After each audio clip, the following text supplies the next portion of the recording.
CTET के exam form की date आ गई है। ऐसे अभ्यर्थी जिनको सीटेट का फॉर्म भरना है फरवरी 2026 में जिसका एग्ज़ाम होने वाला है, उसके लिए आज से फॉर्म भरने की डेट स्टार्ट हो गई है। इसका इन्फॉर्मेशन बुलेटिन जिसमें कुछ इम्पॉर्टेंट पॉइंट्स हैं मैं डिस्कस करने जा रहा हूं आपके लिए। तो एग्ज़ाम फॉर्म भरने से पहले इन इम्पॉर्टेंट पॉइंट्स को देख सकते हैं आप। ये आप देखिएगा कब से कब तक फॉर्म भरना है उसकी डेट शीट जारी की गई है। ठीक है, एग्जामिनेशन का ऑनलाइन फॉर्म आज से 27 नवंबर 2025 से लेके 18/12/2025 तक इतनी ड्यूरेशन में आप एग्ज़ाम का फॉर्म भरिए। और लास्ट डेट जो है वो 18 तारीख को 11:59 रात तक है। इसके पहले आपको फॉर्म भरना है। फीस जमा करने की भी लास्ट डेट उसी दिन है। तो अगर आप एग्ज़ाम फॉर्म भर रहे हैं तो फीस उसी के साथ में सबमिट कर दीजिए क्योंकि उसकी डेट भी सेम है। इसके अलावा एग्ज़ाम की भी डेट डिसाइड कर दी गई है 8 फरवरी 2026 को संडे के दिन ये एग्ज़ाम कंडक्ट करवाया जाएगा। ठीक है, तो ये कुछ डेडलाइंस थी, कुछ ड्यूरेशंस हैं जिसमें एग्ज़ाम फॉर्म भरना है। उसके अलावा फॉर्म भरने के लिए कुछ और इम्पॉर्टेंट पॉइंट्स हैं जो आप इस बुलेटिन के थ्रू देख सकते हैं। उसमें सबसे इम्पॉर्टेंट चीज़ है, इस एग्ज़ाम को करवा रही है CBSE central board of secondary education Delhi के द्वारा। और इसमें एग्ज़ाम का जो फॉर्मेट है उसको 2 शिफ्ट में लिखा गया है। एक है पेपर 1 और एक है पेपर 2। ठीक है, जो लोग सीटेट का एग्ज़ाम देते होंगे उनको पता होगा कि जो पेपर 1 होता है वो प्राइमरी एजुकेशन के लिए बेसिकली यूज होता है और ये सेकेंडरी एजुकेशन के लिए। ठीक है, मतलब 6 से 8 के लिए जो एग्ज़ाम फॉर्म होता है, एग्ज़ाम होता है उसका पेपर कोड 2 होता है। और जो प्राइमरी एजुकेशन 1 से 5 के लिए होता है उसमें पेपर 1 होता है। तो पेपर 1 जो है वो इवनिंग शिफ्ट में है, 2:30 बजे से 5 बजे तक 2.5 घंटे का पेपर। और जो पेपर 2 है वो मॉर्निंग शिफ्ट में है 9:30 बजे से 12 बजे तक। ठीक है, अब आगे और कुछ इंपॉर्टेंट चीज़ है जो आपको पता होना चाहिए एग्ज़ाम फॉर्म भरने के पहले कि इसमें कुछ चीज़ें जो दी गई हैं। सबसे पहले आप एग्ज़ाम की फ़ीस की बात हम लोग करते हैं। एग्ज़ामिनेशन की फ़ीस जो है ओनली पेपर 1 या पेपर 2 अगर आप सिर्फ एक पेपर के लिए अप्लाई करते हैं और आप जनरल ओबीसी कैटेगरी से आते हैं तो आपकी फ़ीस 1000 है। अगर आप दोनों पेपर के लिए अप्लाई करते हैं तो आपको 1200 रुपये की फ़ीस जमा करनी पड़ेगी। अगर आप एससी एसटी या डिफरेंटली एबल्ड पर्सन हैं तो आपकी फ़ीस 500 रुपये होगी सिर्फ अगर आप किसी एक पेपर के लिए अप्लाई करते हैं। आप दोनों पेपर के लिए अप्लाई करते हैं तो आपको कम से कम 600 रुपये भरना पड़ेगा। ठीक है, उसके अलावा कुछ चीज़ें और हैं जो आपको पता होनी चाहिए एग्ज़ाम फॉर्म भरने से पहले। वो ये कि इन्होंने इसमें बहुत सारे कंटेंट्स हैं, अगर आप चाहें तो इसको पढ़ सकते हैं कि बैकग्राउंड डेफिनेशन, इसमें कुछ चीज़ें इंपॉर्टेंट उतनी नहीं है। एलिजिबिलिटी वाला पोर्शन इंपॉर्टेंट है और उसके बाद जो सबसे ज़्यादा इंपॉर्टेंट है कि आपको क्वेश्चन पेपर की लैंग्वेज कौन सी लेनी है, क्वालिफाइंग मार्क्स कितने होते हैं और आपको सीटेट का सर्टिफिकेट जब अवार्ड किया जाता है तो किस कैटेगरी से किस तरीके से आप उसको डाउनलोड कर सकते हैं। एडमिट कार्ड और एग्ज़ाम सेंटर के बारे में भी आपको पता होना चाहिए और इसका प्रोसीजर क्या होता है एग्ज़ाम कंडक्ट कराने का उसके बारे में। तो ठीक है, तो सबसे पहले हम 1 बाय 1 डिस्कस करते हैं। सबसे पहले हम लोग बात करेंगे इसमें सब्जेक्ट के बारे में। ठीक है, तो सबसे पहले लिखा ना शेड्यूल ऑफ एग्जामिनेशन किस तरीके से होगा। तो ये जो एग्ज़ाम जो लिखा हुआ है, ठीक है, पेपर 1 और paper 2 schedule of CTET February is given.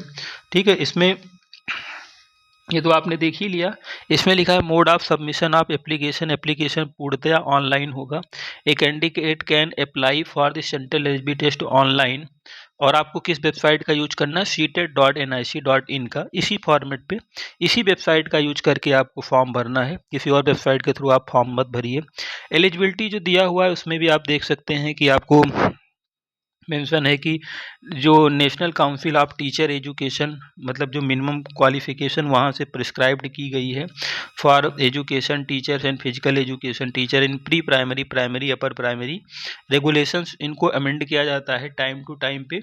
तो किसी भी कैंडिडेट को एलिजिबिलिटी होने के बाद ही इसके लिए अप्लाई करना है। ठीक है, तो जनरली बीएड और डीएलएड करने वाले स्टूडेंट्स ही सीटेट का फॉर्म भरते हैं क्योंकि वही सब्जेक्ट, वही डिग्री या क्वालिफिकेशन आगे आपकी वैकेंसीज में पूछी जाती है। तो जो पेपर 1 है, देखो यहाँ पे मेंशन है, वो 1st to 5 क्लास के लिए है और पेपर 2 जो है वो 6 से 8 क्लास के लिए है। पेपर 1 जो है क्लास 1 से 5 जिसको प्राइमरी स्टेज बोला जाता है, वो 2.5 आवर का एग्ज़ाम होता है, जिसमें कुछ इस तरीके से क्वेश्चंस पूछे जाते हैं। सबसे पहला आप देखिए चाइल्ड डेवलपमेंट एंड पेडागोजी, जो कि कंपलसरी है, 30 एमसीक्यू पूछे जाएंगे, वो 30 मार्क्स के होंगे। मैथमेटिक्स कंपलसरी है, 30 MCQ 30 marks. Environmental studies compulsory है, 30 एमसीक्यू 30 मार्क्स। लैंग्वेज 1 और लैंग्वेज 2, जिसमें से आपको सेलेक्ट करना रहेगा आप कौन सी लैंग्वेज में कंफर्टेबल है, उन्हीं लैंग्वेज को आपको एग्जामिनेशन के लिए सिलेक्ट करना है।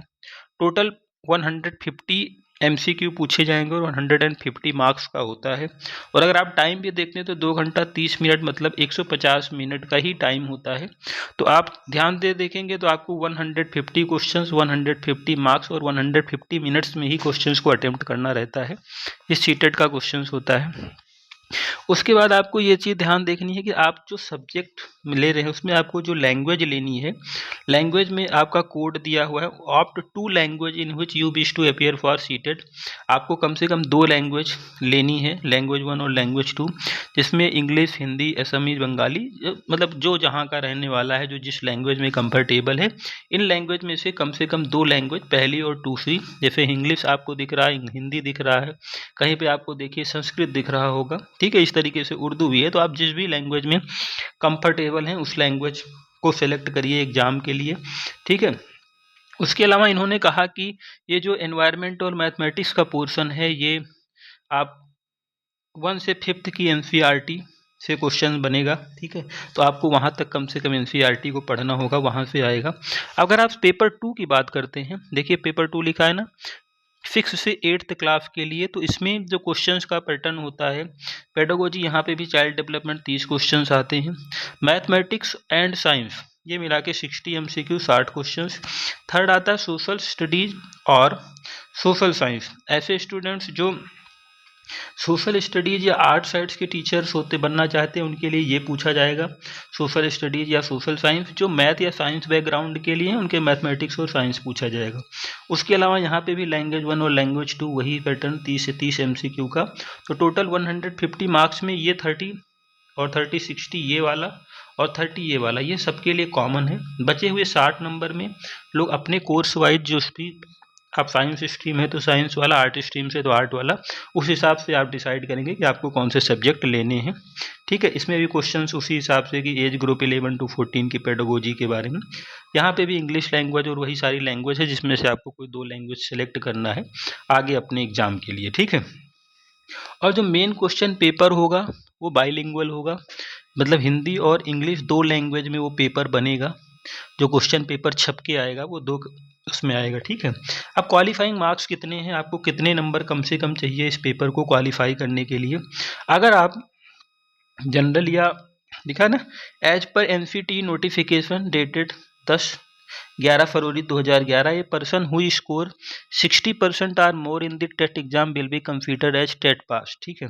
तो आपको टेट पास होने के लिए कम से कम 60% पास होना, मतलब 60% मार्क्स होने ज़रूरी है। तो अगर आप 150 का 60% निकालेंगे तो 90 मार्क्स होता है, ठीक है। इसमें कुछ छूट मिली हुई है कैटेगरी वाइज, वो कहीं और पे मेंशन इन्होंने किया होगा, उसमें आप देख सकते हैं।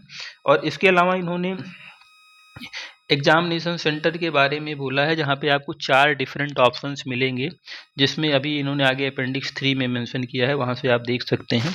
कोशिश की जाएगी कि आपको पहली चॉइस मिले, लेकिन अगर उस सिटी में आपको नहीं मिल पाता है तो आपने जो सेकंड और थर्ड या फोर्थ ऑप्शन होगा वहाँ से आपको सेंटर एलोकेट किए जाएंगे।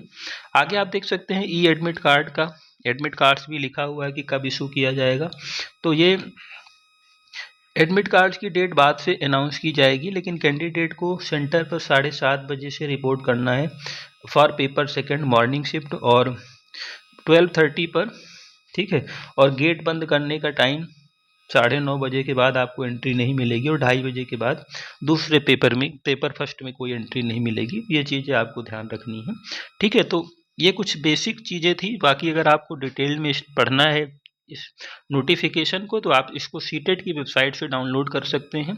डिटेल में स्टडी करने के बाद ही आप एग्ज़ाम फॉर्म भरिए, जिससे आपको कोई बाद में दिक्कत ना हो, ठीक है। एलिजिबिलिटी भी आप अपनी प्रॉपर तरीके से चेक कर लीजिए, उसके बाद ही इस फॉर्म को अप्लाई करिए।